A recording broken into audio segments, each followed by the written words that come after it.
Bon, de toute façon, on va pouvoir parler d'un sujet qui est notre superbe motion de censure pour notre petit gouvernement, là. Oui.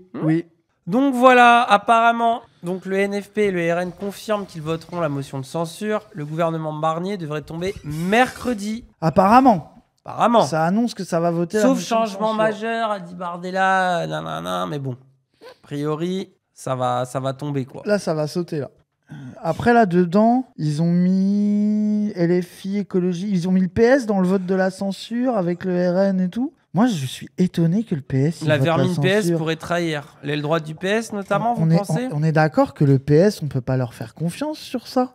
Grosse crise politique, j'ai jamais vu ça. Bah, clairement. Après, bien sûr. Entre guillemets, on s'y attendait. On savait qu'à ce moment-là, rappelez-vous, Paul Bellec, sur le Zawatol, qui parlait déjà du vote du budget, de toutes ces choses-là, et de comment c'est à ce moment-là, de toute façon, qu'il y aurait de l'instabilité politique, surtout si on reste sur une sorte de tripartisme, quoi. Donc là, on y est, quoi. Ouais. Oui, le PS a annoncé qu'il voterait, mais je dis pas qu'ils vont pas le faire. Je dis que je suis étonné qu'ils aient suivi le move, parce que pour moi, le PS, c'est tellement des bondeurs de stabilité et de respectabilité que je suis étonné. Mais je pense aussi que Macron et le gouvernement Barnier se foutent trop de la gueule des gens et des députés, faire des 49-3 alors qu'ils sont minoritaires. Il y a un moment donné où c'est évident qu'ils doivent être punis, en fait. Genre, moi, je trouve ça normal qu'ils se fassent censurer. Genre, je veux dire, c'est tellement indécent de gouverner avec le groupe le plus minoritaire de l'Assemblée et s'en battre les couilles et arriver en faisant des 49-3. C'est logique que tu te fasses censurer, quoi. A priori aussi, ça accompagne aussi une stratégie du RN, parce que c'était le RN, le switch pour la censure ou non, c'est le RN. En gros, si le NFP lance une censure, le RN doit suivre, et inversement en tout cas. Et il se pourrait que le RN, sentant venir l'inéligibilité de Marine Le Pen, notamment en procès, se dise, bon, là on a un coup politique à jouer, c'est de pousser Macron à la démission et d'avoir une présidentielle anticipée. Alors bon, est-ce que Macron se prendre censure sur censure, ça va le pousser à la démission ? Ça, j'en sais rien, parce que moi, j'ai une image de Macron où il est tellement égotique, tellement dans sa posture de roi, condamné à être détesté, le gouverner, c'est se faire haïr, etc., que je le vois bien durer comme ça jusqu'en 2027, à se prendre des censures, à passer de l'un à l'autre, etc., tu vois, et qui s'en bat les couilles. Mais j'ai l'impression que quand même, le RN, ils sont en mode, ça serait bien qu'il démissionne et on y va maintenant, quoi. Jamais il démissionne. Après, les gens vous disent jamais... Moi, je suis d'accord avec vous que je me dis la même chose. Enfin, même en psychologisant le Macron, tu te dis qu'il démissionnera pas. Mais il nous a surpris de nombreuses fois. Hein. Imaginez, il file le gouvernement au RN, les gens. Genre, ça serait de la folie. Après, genre, si c'est lui qui donne le gouvernement au RN, vous pensez que les macronistes votent une censure avec le NFP ? J'en suis pas sûr, moi. Enfin, genre, moi, en fait, Macron me terrifie tellement que je le vois tellement prêt à tout, de filer le gouvernement au RN, de le filer, ou alors de le filer même à l'aile gauche, de mettre un Cazeneuve pour essayer de convaincre ces macronistes et pouvoir baiser le PS et pour avoir plus de motion de censure. J'en sais rien de ce qu'il pourrait faire. L'article du Monde pour les possibilités, alors pourquoi pas ? Tiens, en vrai, on pourrait regarder ça avant. De fou. La chute du gouvernement qui pourrait avoir lieu, oui, d'accord. Passera-t-il l'hiver ? En réponse, les 4 groupes de gauche du NFP et le Rassemblement National ont annoncé chacun le dépôt d'une motion de censure. Le parti d'extrême droite d'ores et déjà fait part de son intention de voter le texte de la gauche qui devrait être examiné mercredi. Conjuguer leur voix entraînerait la chute du gouvernement Barnier qui suspendrait la procédure d'adoption de l'ensemble des textes budgétaires en cours d'examen. Or, sans budget promulgué au 31 décembre, les administrations publiques seraient dans l'impossibilité de rémunérer les fonctionnaires, de payer les fournisseurs de l'État, les factures. Ce scénario de shutdown, en référence à l'arrêt des activités gouvernementales faute d'accord sur le budget des États-Unis, est inédit dans l'histoire politique moderne de la France. Est-il inévitable ? Tour d'horizon des scénarios possibles. Michel Barnier a engagé la responsabilité lundi 2 décembre. Plusieurs groupes ont déposé une motion de censure. L'Assemblée a appelé à se prononcer le 4 décembre. Certains groupes ont déjà annoncé qu'ils voteraient la motion. Donc bon, ça, vous les connaissez du coup. À la majorité, le gouvernement est renversé. La motion est rejetée. Du coup, la proposition est adoptée et renvoyée au Sénat. Le gouvernement est renversé. Les textes budgétaires en cours d'examen seront définitivement rejetés, estiment des juristes. Le gouvernement Barnier étant tombé, il ne pourrait plus qu'assurer l'expédition des affaires courantes. Et donc, c'est pas une affaire courante, le budget. Ouais, mais après, il n'y a pas un truc de retour automatique. Enfin, ils vont peut-être en parler. Que devient le projet de budget ? En cas de censure, Macron doit nommer un nouveau Premier ministre, mais compte tenu des circonstances politiques et de la difficulté avec laquelle émergeait le nom de Michel Barnier, la possibilité d'avoir rapidement un nouveau locataire de Matignon reste incertaine. Puis Macron, il aime trop faire durer le plaisir aussi. Genre, regardez combien de temps mais il a là, fait octobre, attendre. gros, Oui, là, il est dans une sauce, là. Le budget d'octobre, frère, là, c'est au bout d'un moment, tu dois avancer, quoi. Donc là, si imaginons qu'un nouveau gouvernement se réforme en décembre, dépose un nouveau PFL 2025, le Parlement dispose de 70 jours pour l'examiner. Ce nouveau marche, ça marche.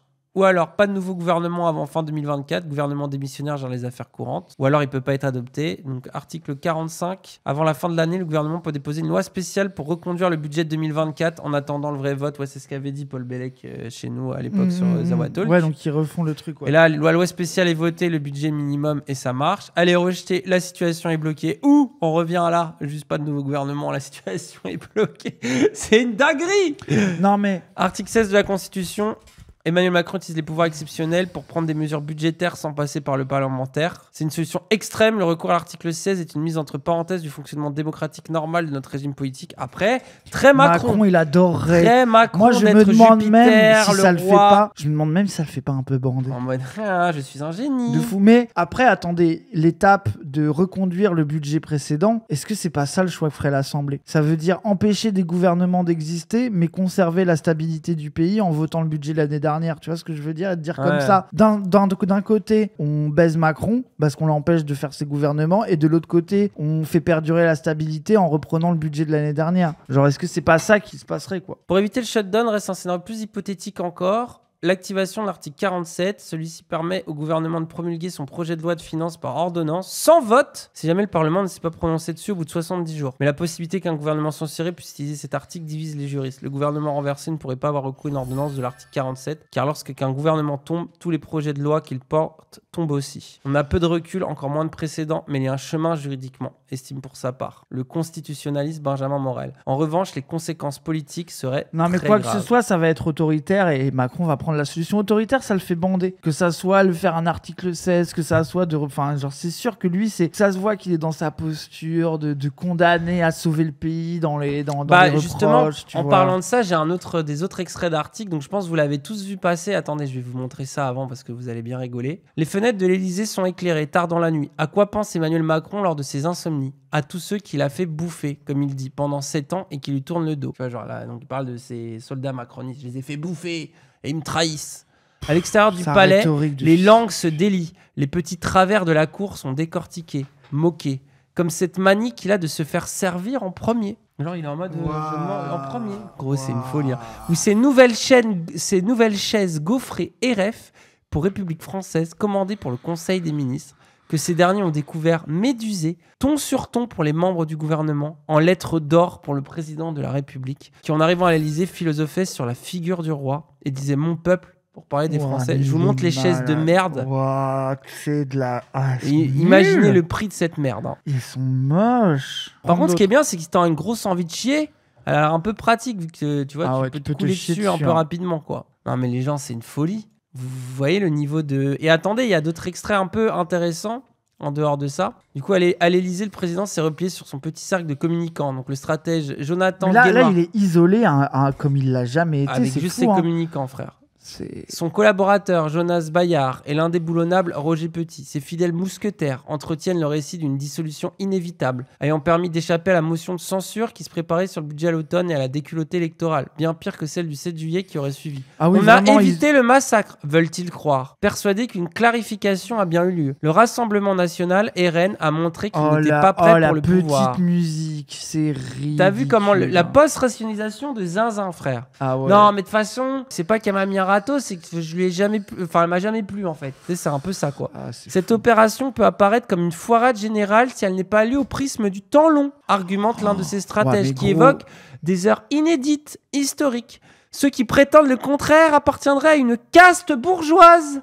Allô? Mais ça, gros, ça c'est une réponse aux gens de chez eux, parce que faut comprendre que les macronistes sont en colère de la dissolution. Ils sont en mode, il aurait dû continuer de nous laisser gouverner. Il fallait qu'ils nous laissent faire, quoi. Et du coup, ils ne supportent pas qu'il aurait pris ça, qu'il aurait fait perdre leur petite place en faisant une dissolution. Et là, ils essayent de rattraper les meubles de leur camp centriste droitier, quoi. C'est fou, hein, mais personne n'y croit. Hein. Vraiment, qui y croit? Qui croit à leur petite histoire, à leur petite légende? C'est fou. Hein. Réticente à voir le peuple s'exprimer. La caste bourgeoise réticente à voir le peuple s'exprimer, on rigole. Hein. Un art consommé de la post-rationalisation s'amuse un familier de c'est un mec l'Élysée. Mais ça a l'air d'être leur spécialité. Hein. C'est un guerrier, veut croire l'ex-député Patrick Vignal, persuadé qu'Emmanuel Macron retrouvera son panache. Non, mais après, il y a des gens qui croient que François Hollande va revenir. Bon, moi, je suis pas à tout aujourd'hui. Mais gros, c'est là que tu vois vraiment de traîner dans ces milieux, t'as vu leur niveau d'illusion, où ils ont l'impression que Macron, ça va le ressortir grandi, qu'ils sont avec le général de Gaulle, et que toute la France va en fait continuer son projet parce que c'était la bonne chose à faire, son panache. Non mais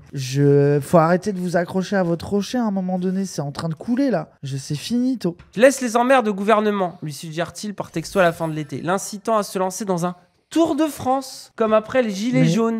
Ou la mobilisation sur les retraites. Mais je ne comprends pas ce qu'ils essayent de sauver. Moi, je pense que c'est des gens, ils se disent qu'il faut un descendant au macronisme qui reprendrait le pouvoir du coup.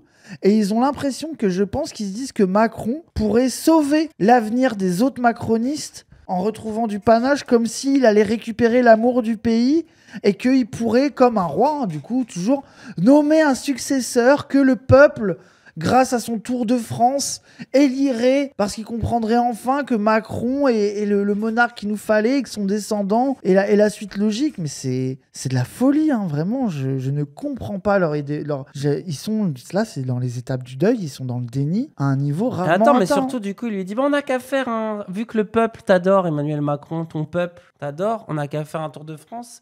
Et il lui dit ça, comme après les retraites, les Gilets jaunes, 2 moments quand même connus pour que tout le monde aime Macron dans ce pays à ce moment-là. Et il répond « Banco !» lui répond le président, Ragariardi, un truc de mouvement permanent. Et puis plus rien. Depuis la mi-septembre, il laisse d'innombrables SMS sans réponse, comme si la machine présidentielle en surchauffe depuis 7 ans avait subitement calé. C'est René Coty, sous la 4ème République, avance cruel le député LR d'Eure-et-Loire, Olivier Marleix, qui le compare à un astre mort. Là, en fait, Macron, il a fait que des erreurs et il se cache et il attend sa fin. Un ancien collaborateur se souvient aussi de sa surprise quand Emmanuel Macron a soudain laissé en plan son cabinet à la fin d'une réunion pour se changer dans ses appartements privés. Il est revenu vêtu d'un t-shirt moulant, bleu à manches longues et un pull orange jeté sur les épaules, déguisé en Superman, soupire cet ex-conseiller, pour peser devant sa photographe Soisig de la Moissonnière. Déjà le nom, on en parle, Soisig de la Moissonnière. Déjà Soisig, prénom bourgeois, mais alors de la Moissonnière, t'as un niveau de... Tu sais que pour moi, ça va dans le sens du fait qu'il démissionnera pas. Là, je pense qu'il est Vous avez la photo ? Envoyez-la. Là, je pense qu'il est en mode c'est finito et il veut profiter des dernières ivresses du pouvoir. Oui, c'est ça. On dirait la fin de Death Note. Oui, c'est ça. Se faire des trucs, oui. C'est la fin de Scarface, frère. Oui, il est en mode The World is yours et tout est en train de s'écrouler et il le voit pas, quoi. Il faut... Non. Wow.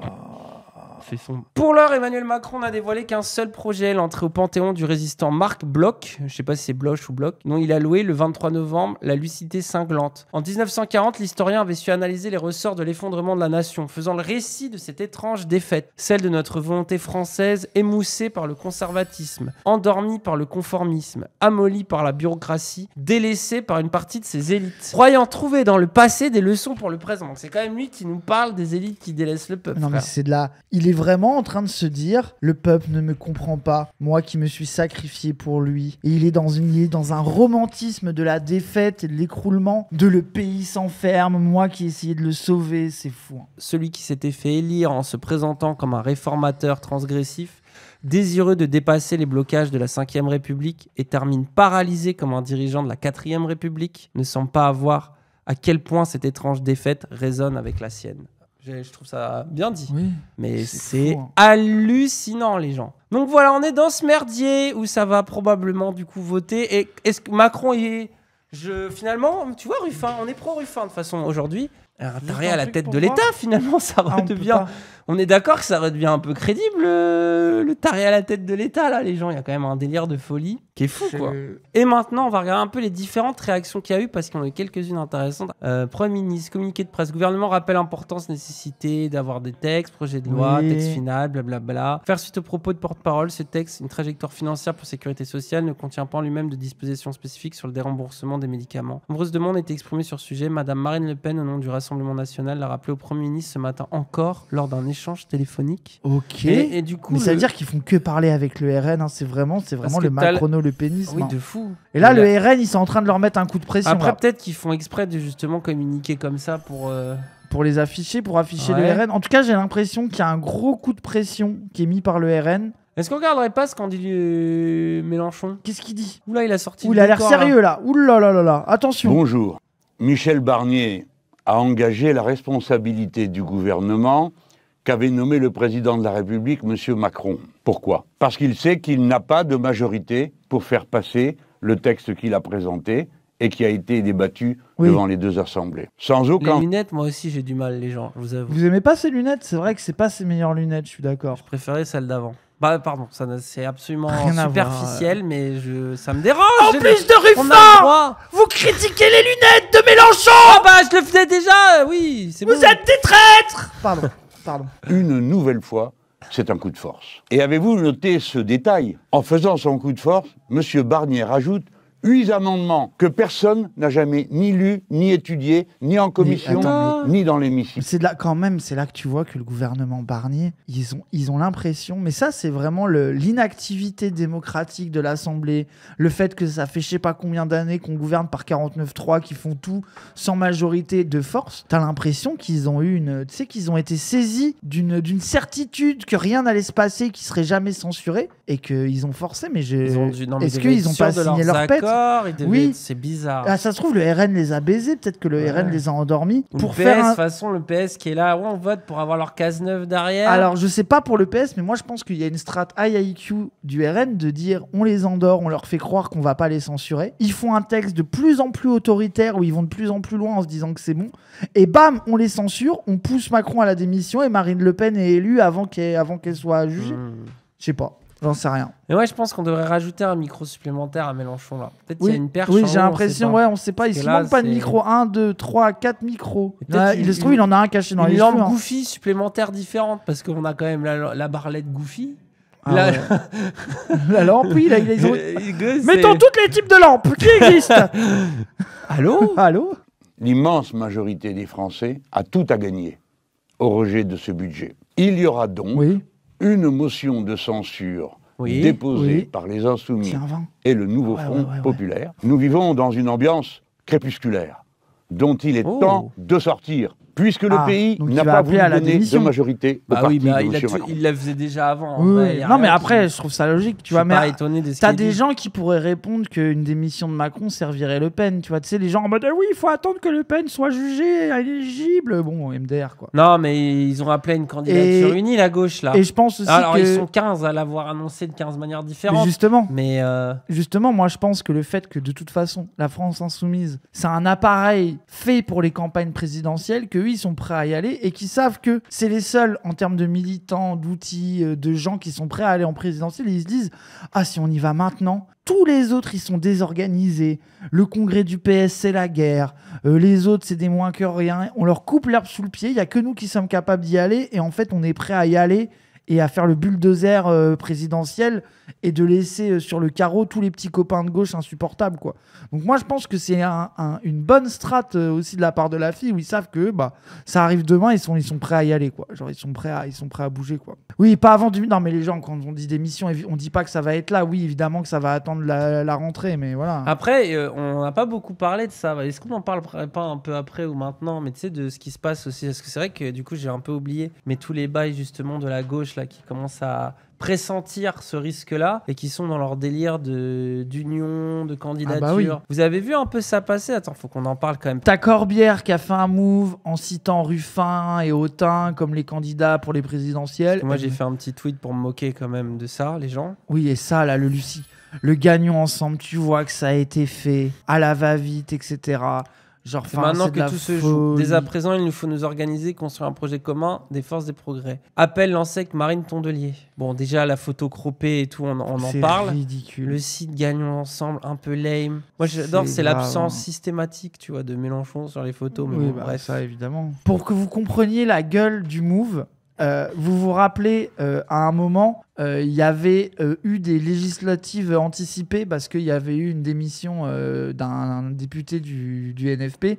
Donc, il y a une réélection de législative. Et la fille, parce que c'était une circo à eux, avait proposé à Lucie Castet de prendre la circo pour la faire élire députée à l'Assemblée. Et Lucie Castet a finalement refusé. Et comme par hasard, 2 jours après le refus de Lucie Castet, il y a eu la création des statuts de cette association qui ont été créés. Comme c'est bizarre. Et 3 jours après la création de cette association, on a Marine Tondelier qui a commencé à monter dans l'expression médiatique. C'est le moment où elle dit « Oh là là, le forcing des insoumis.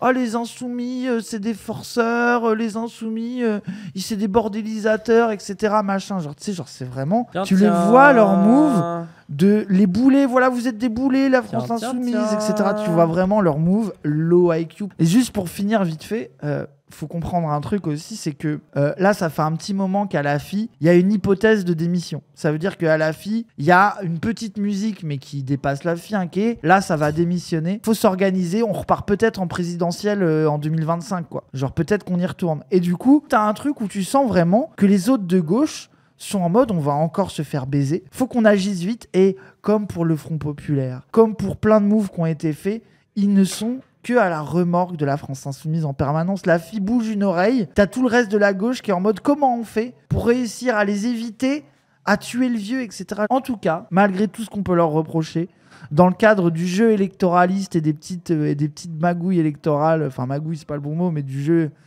Ils ont un coup d'avance sur tout le monde, quoi. Vous avez vu ça? Bon, pardon les gens, c'est mon petit plaisir coupable de Twitter. Mais ça... Donc en fait, ils donnent des unions scores, justement, des différentes unions. Alors ce qui est marrant, par exemple, c'est que Mélenchon a eu C. JLM, c'est le monde favorable. C'est super. Qu'il se porte candidat lui-même, ce n'est pas une surprise. On imagine mal les partenaires du NFP l'accepter sans même en discuter. Bah oui, t'inquiète. Ah oui, personne n'imagine ça. Convoquons dès aujourd'hui les instances du NFP pour en parler. Parce qu'évidemment, Libé, Mélenchon s'est direct proposé une candidature. Et avec le programme...